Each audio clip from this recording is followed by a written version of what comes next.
and welcome to Wine 101 on the road. Today we have a really unique experience. The show should be fun. We're in downtown Prescott, across the street from the courthouse, and we are in Superstition Meadery. And for those of you who don't know what mead is, you should watch this episode. It's going to be a blast because you're going to learn a lot about what many consider the mother of all fermented beverages. Long before sugar was a commodity, honey was prevalent worldwide. So the fermentation process through honey as its sugar started and dates back in many cases long before wine or beer or anything else. So we have the good fortune of being with Jeff and Jen Herbert. They're the proprietors of the Superstition Meadery, and I'd like to welcome you. Thanks. Or actually thank you for having us.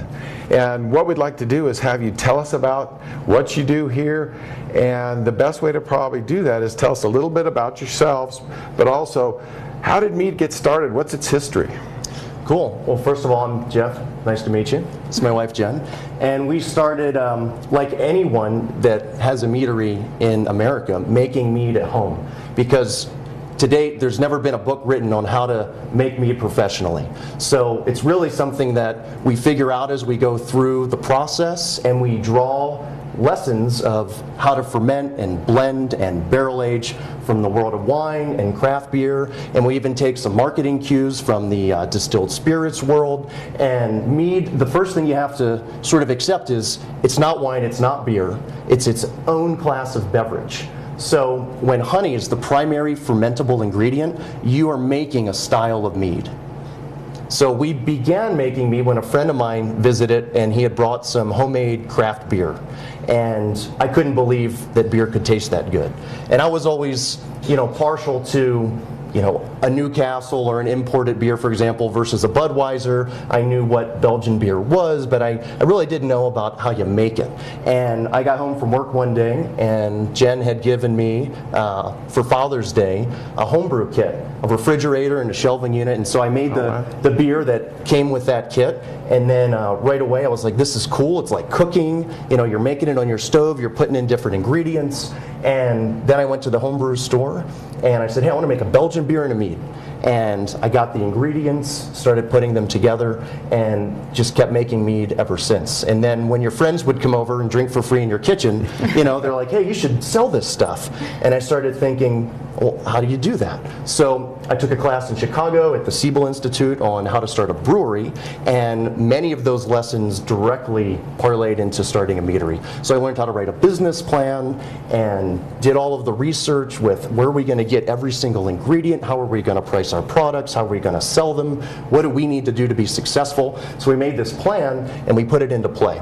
So we started in Skull Valley at Juniper Well Ranch, which was an existing winery. Mm-hmm. And 3.5 years ago when we got to Prescott, we went out there within being here for a few weeks. Of course, I brought a bottle of mead, and the owners, Dave and Linda, had invited us to make mead there before we had left. So we started volunteering and making wine with the owners of Juniper Well Ranch. And we did everything except prune vines. We went from grape to bottle, pressing. We learned how do you make wine. We started to meet people that were in the industry.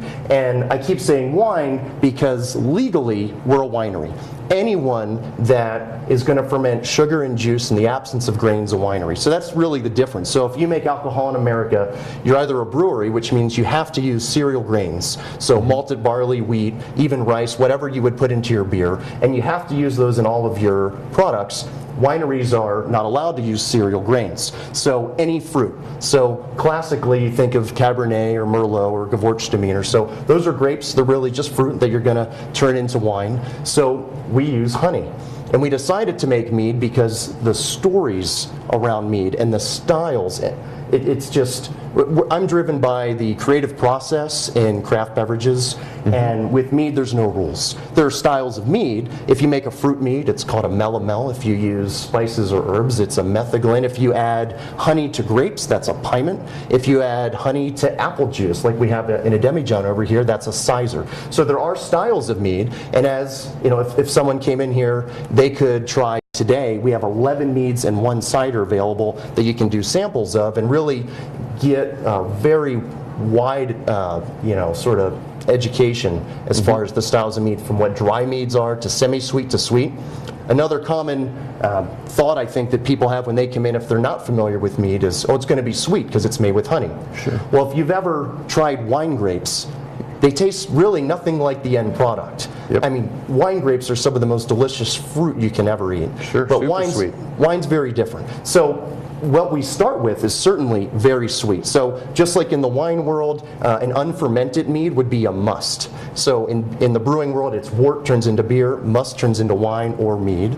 And when you drink unfermented, and we try everything and sample along the way because it would be irresponsible not to know what your product's doing. So in the beginning, it's very sweet, and in the end, if we let the yeast ferment all the way down to where there's no fermentable sugars left, it's very dry. Sure. So we do styles of dry mead, also semi-sweet. Much and like sweet. in a wine, doing the finish. So you started all this. You're responsible for this great happening down here and in the cellar, right down in town in Prescott.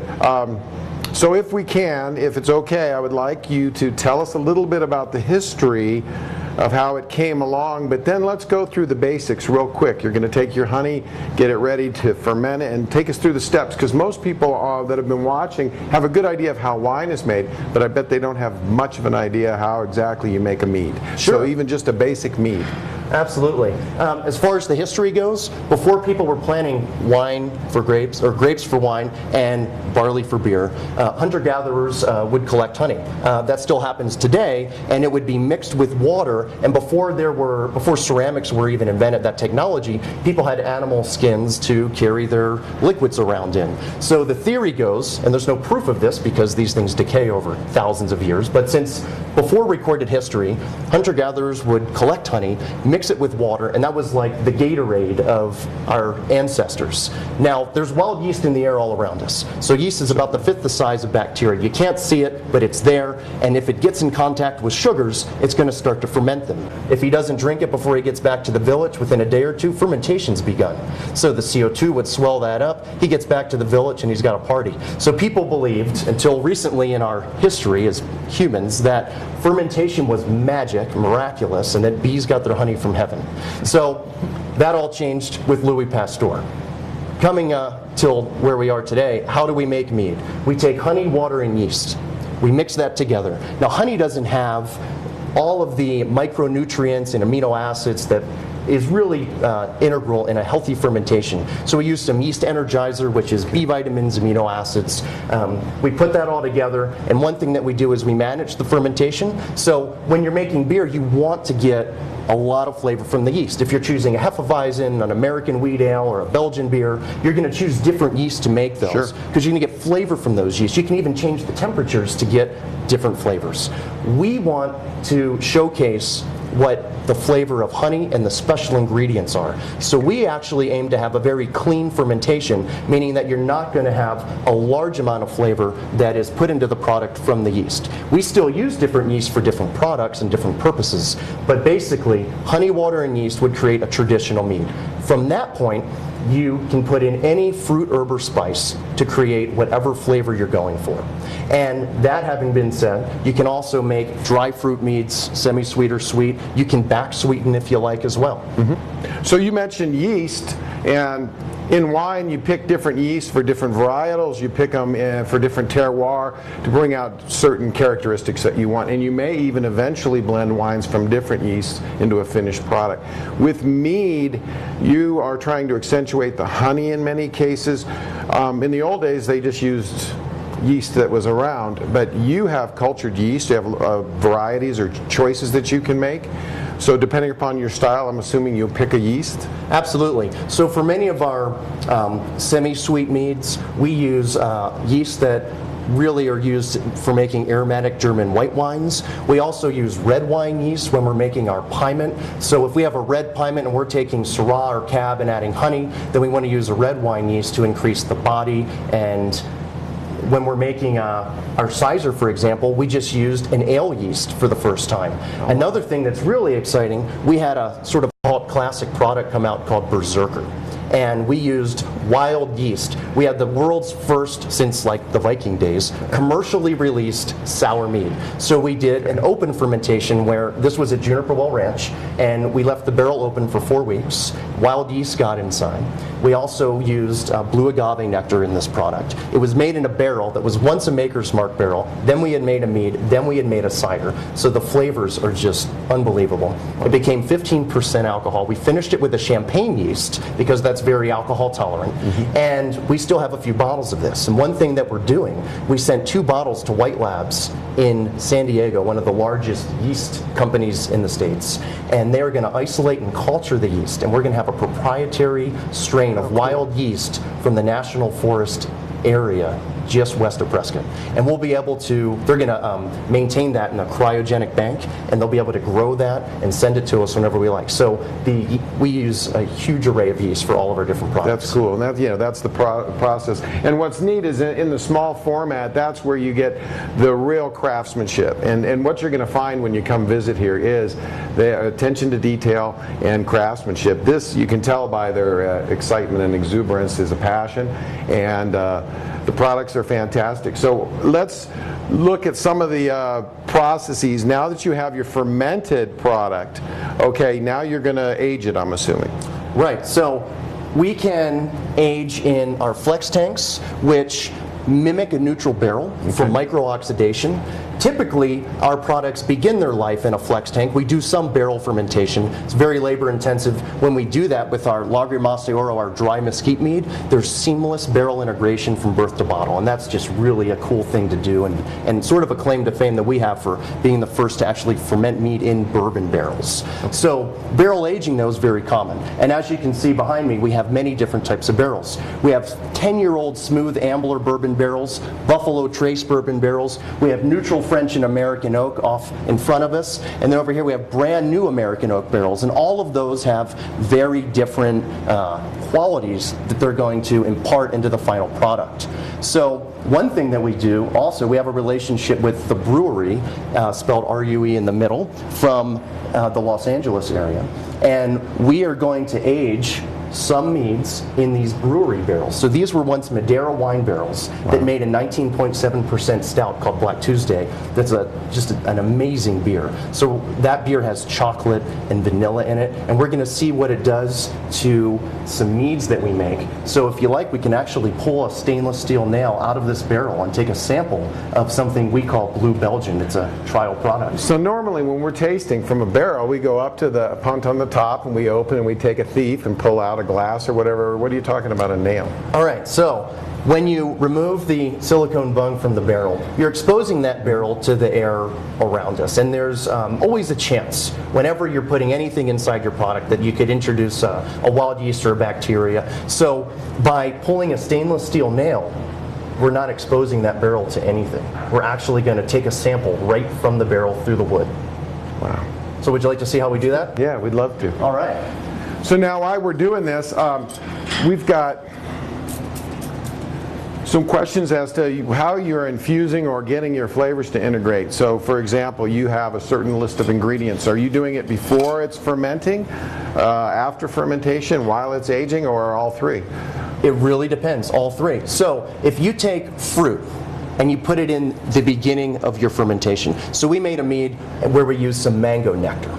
And by the end of the process, there are these wonderful tropical flavors, but it's not overtly mango. So if you want something to taste like mango, you're going to put it in after, and you're going to blend that in with the mead, and then you're going to allow those flavors to integrate. So if you really want something that tastes like a wine grape, you would put it in at the end, right? Like even with port sometimes, like you get the flavor of a wine grape as it came off of the vine because it's so sweet, it really represents that. It's just an example. So yeah, we can definitely use fruit and herbs at different times. Right now in the barrel, one of the new oak barrels back there, we're making our Tahitian honeymoon. We use real vanilla beans from Tahiti, the most expensive vanilla beans in the world, and they're in a stainless steel infusing rod that goes into the barrel. So there's always currents going on, and you can actually witness that inside of our demijohns, which is cool. So yes, we have the fermentation's done, and now we're aging it with oak and the Tahitian vanilla beans. That's crazy.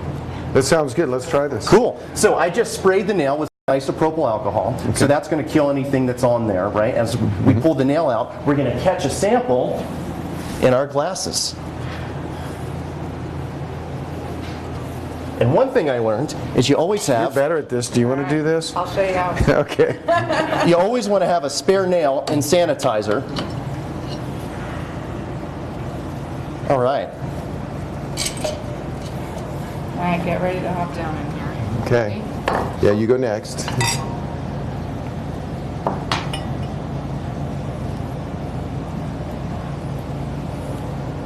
Okay. That's cool. I'd be making trips to the hardware store regularly to get more nail. I haven't tried this one. So tell us about this one. Okay, so this is 15% alcohol. We used blueberry juice and some Belgian dark candy syrup. So, and they were added during fermentation. So that's where the rich, reddish brown color is coming from the Belgian dark candy syrup and somewhat from the blueberry. So when you give this a swirl, there's alcohol, there's fruity esters, there's I get a lot. I'm getting caramel. Like almost, yeah, I am getting a caramel, a burnt sugar, and even almost a little toffee and blueberry. That's fantastic. You guys have to come down and check this out because the world of mead is not only expanding, it's very popular right now, just like the trend for sour beers and stuff. It's up and coming. And these are some award-winning and some of the best meads that people around here have ever had. So I really encourage you to come down. We're going to move over to the tasting room. They have a tasting room. You need to come down and try. You can try a large variety of what they're making. Also, they'll give you a tour, they'll give you a taste, and it's just a remarkable place to come down here right in downtown Prescott. So here we are in my favorite part, the tasting area, the bar, and this is a really cool space. So before we get into actually what's going to be available to you when you come down here to try these wonderful products, real quick I'd like to talk about your awards a little bit. These have gotten some amazing awards. Yeah, I have goosebumps every time I tell the story. It's amazing. In our first year of being in operation, we decided to enter the world's largest commercial mead competition, the Mazer Cup. It's held in Boulder every year, and people come from Europe and South Africa, even Central America. And our very first time, we won a silver medal for Lagrimas de Oro. And then this year was our second year entering.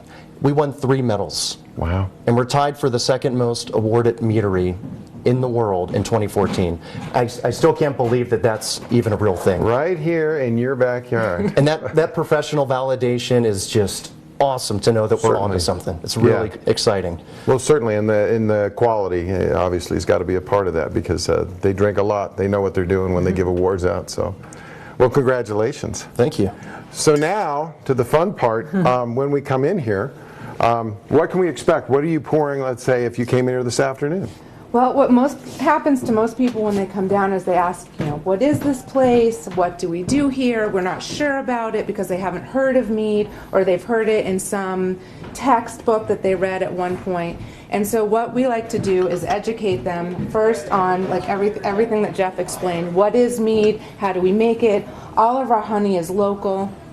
We only use hives that are located in the state of Arizona. So that's one thing that's really important to us, is to support local agriculture and our local beekeeping society, because without wonderful honey, we could not have this wonderful product. So what we offer are flights of mead and cider, and we also carry other Arizona wines, but we really showcase the mead. What most people come here for is to try our wonderful meads. So we have different products like we talked about. Mead is not all sweet. We have very dry products that run to very sweet products. So we'll pour them a flight in these little 1-ounce taster glasses, and most people try everything that we have available. It ends up being close to about 2 glasses of traditional wine as far as the alcohol content goes. So we'll pour them their flight, serve it, give them a small education on each of our products. Everyone is very unique. We try and have something for everybody. We start off with our Lagrimas de Oro. This is our silver medal winner in 2013 in the open dry category. This is a bourbon barrel aged mead made with mesquite honey. It showcases the mesquite honey, and you get the just fine notes of high-end bourbon. We follow that up with the maple stinger. This is a maple mead. We add just enough maple syrup to take the edge off the bourbon and just enough sweetness that it really just complements the bourbon flavor. Next in the lineup is this Tahitian honeymoon, which we'll talk about the story of the honeymoon in a minute here, but this is also a dry, neutral oak barrel-aged mead that we add real fresh Tahitian vanilla beans to. This is one of our best-selling products. Then we follow that up with the Marion mead, which is a sparkling berry mead, and we use Marionberry, blueberry, and raspberry. All our berries are from the Pacific Northwest. It's sparkling. It's similar to a champagne-style berry mead. Then we have our snow on Mount Olympus, and this one is called a piment, and that is when you ferment grapes and honey at the same time. This one we're starting to get into the sweeter end. The first four are fairly dry. This one we're getting into the sweet stuff, and this is a Moscato grape fermented with honey. This is also a bestseller. And then we end our flight with the Ragnarok, and that was also a silver medal winner last year in the sweet traditional mead category. And we end with that one because in Norse mythology, the Ragnarok is the final battle, the end of the world. So we finish off with our award-winning mead, and we started off with an award-winning mead. And people really find one of these meads, there's something in there that they're really going to like. We also provide meads on tap. We don't bottle everything that we make, so people come in for a nice glass of cold mead right out of the tap. Occasionally we bottle, sometimes we just have it so it's something that you can only get when you come to the meadery. It's not available on store shelves. Fantastic. So, one thing I said when we started this episode was, you got to tell them the story of the honeymoon. Everybody knows what a honeymoon is, but I don't know how many of you know where that term came from or the origination of it. And many people are surprised to find that the term honeymoon originated from the tradition of giving a newlywed couple enough honey wine or mead to last the cycle of a moon. And in most cases, in the old days, married couples were often arranged. They did not know each other, and so enough alcohol produced a nice balance of getting to know each other, and it also helped ensure that they would come back from their honeymoon, hopefully with a son or a daughter. It's fantastic. So, you owe it to yourself to come down here.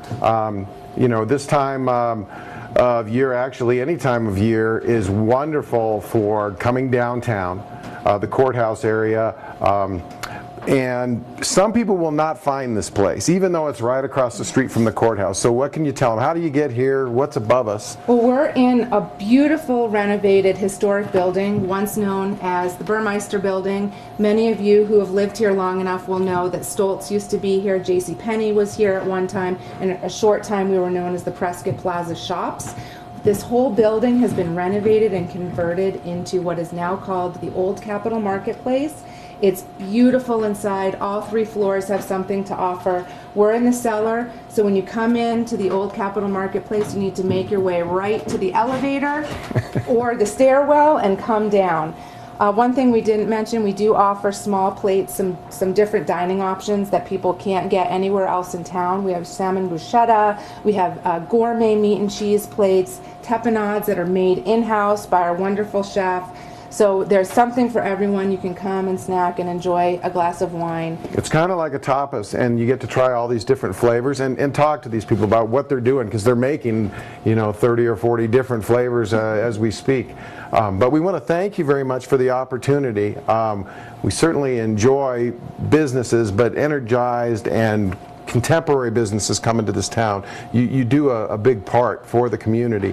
But also for everyone else around Arizona, if you're visiting, come see this. It's great. It really is relaxing. The space is it's quite a cellar. Don't forget, watch TV Access 13. We'd like to thank the staff for filming us, and hope you don't mind our little deviation from the wine world. Let's finish with a toast with our Red Giant hard cider. Hard Cheers. cider, the only hard cider in Arizona. Thank you again very much, and we'll see you down the road.